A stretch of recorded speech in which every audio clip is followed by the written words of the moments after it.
Hindi pa ko mo. Saan? Kami dalawa. Kami dalawa.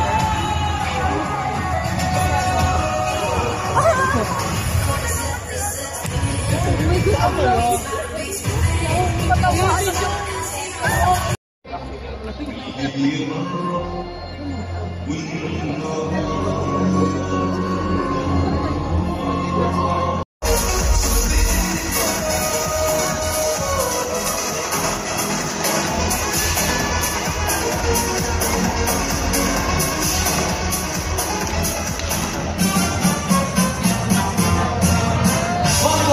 It is now time for us to talk about our big moments during the game. These are the highlights that we will celebrate all together. There are 4 types of big moments. Let's discuss them one by one. The first one is the monster block. When somebody scores emphatically off of a block, what I want you to do is put your hands up in the air. Come on, join me right now. Put your hands up in the air. And let's do a blocking motion from left to right. Left to right. Left to right. Monster block, monster block. All the superstars, we can love tomorrow.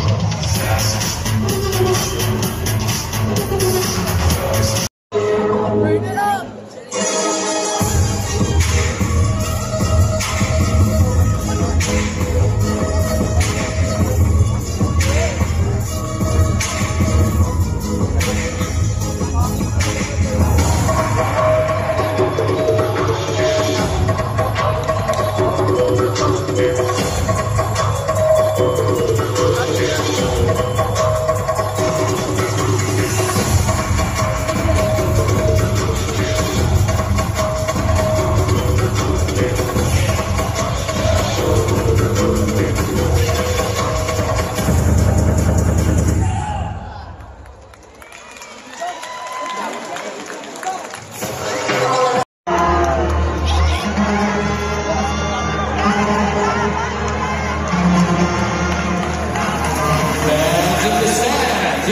Outside hitter number 8, Abdelrahman Helsinki Asa.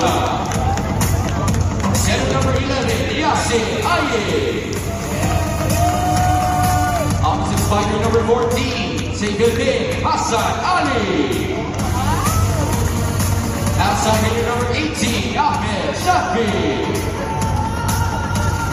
Middle blocker number 24, Abdelrahman Mohammed. Starting libero is number 6, team captain Mohammed Hassan. The head coach for Team Egypt is Marco Bonita.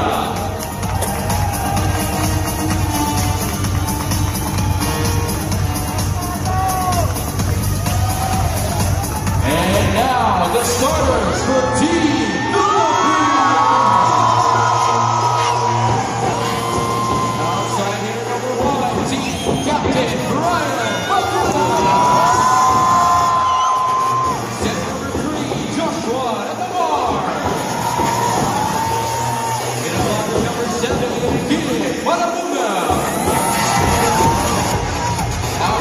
number 15, Mark Espejo.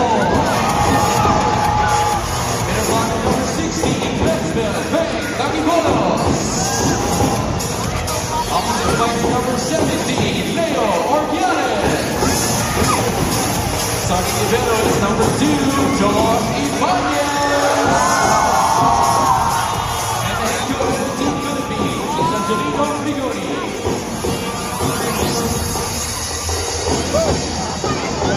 All of Angel Arena, it's time for you to make your electrifying energy! 7, 6, 5, 4, 3, 2,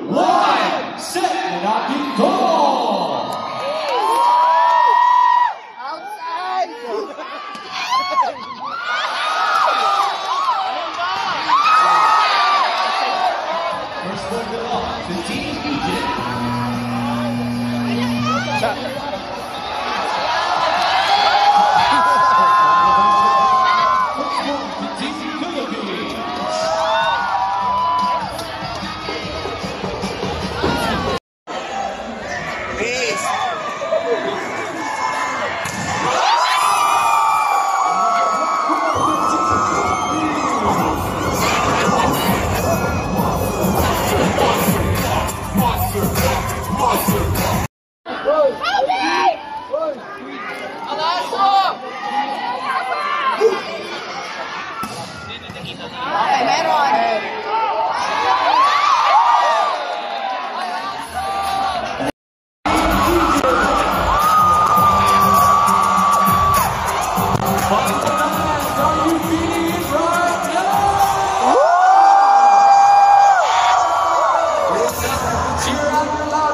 Because now is the first set point of Team Philippines.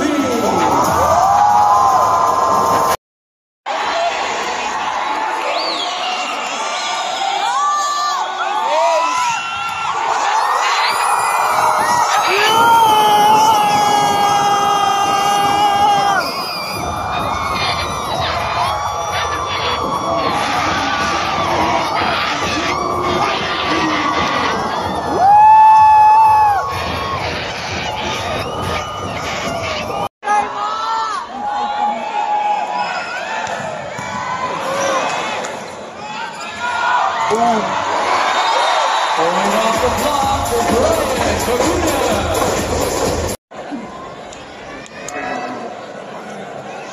Boom.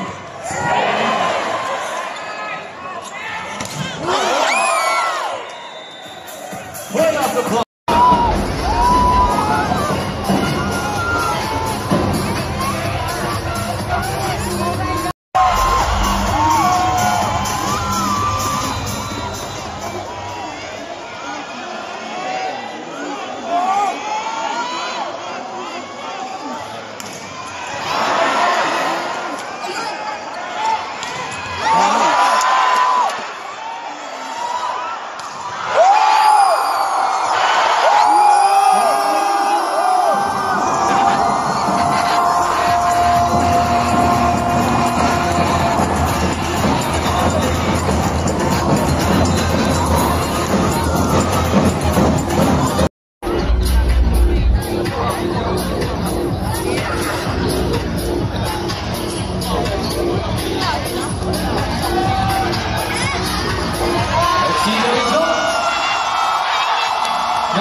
We have a timeout for Team Philippines.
give it up for our team, Team Egypt and Team Philippines.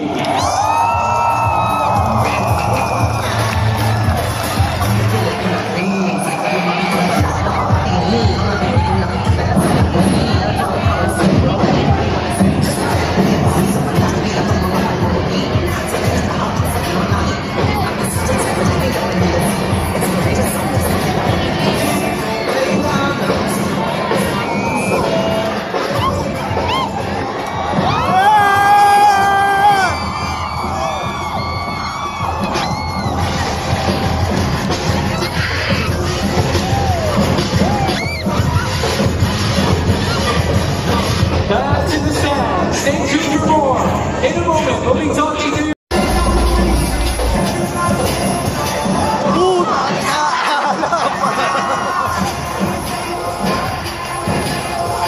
Team Philippines. You are one of the biggest parts of this team. Take us through what went through your mind, your heart, everything during this game, during this win. Siyempre, ito nga. Siyempre, history na. So, nandito na kami. Sabi namin sa isa't isa, bibigay na namin yung best namin. So, once in a lifetime lang to. So, maraming salamat sa pag-support nyo. Kasi, sobrang kasal namin kayo. Mas umangat pa kami and maraming salamat. Just so everybody knows, all teams right now in Pool A have a standing of 1 win and 1 loss. It's going to be a crazy race onto the round of 16. That's why this is the opportunity for you to invite everybody to watch in your next game versus Iran. Inimbitahan ko po lahat ng Filipino volleyball fans na supportahan po kami sa darating na September 18 sa laro namin against Iran. Inaasahan po namin ang full support nyo. Full support! Alright, now for our council moment, Brian Laguna will be signing 2 volleyballs, more arena. I'll say it, this is the X Factor of opposite fighter. We'll have to step up at the last second to be the starter for Team Pilipinas. Ladies and gentlemen, how about that performance of Leo Arbiaga? Leo, bata ka pa lang. Ito na ang naging responsibilidad mo para sa Pilipinas, para sa bansa natin. Anong masasabi mo sa performance na yun? Nakita ko lang po. Galing mo! Pinatunayan ko lang na hanggang natin ibigay mo. Leo, ito na, pagkakataon para kausapin mo lahat ng tumayo dito sa SM Mall of Asia. Maingay sila para sa iyo kanina. Your message to them. Sa lahat po namin po maraming salamat po sa supportan nyo na supportan nyo na kami sa laban namin against sila na sabay-sabay po natin inulit yung panalo. There you have it, Leo Arbiaga, everybody. Okay.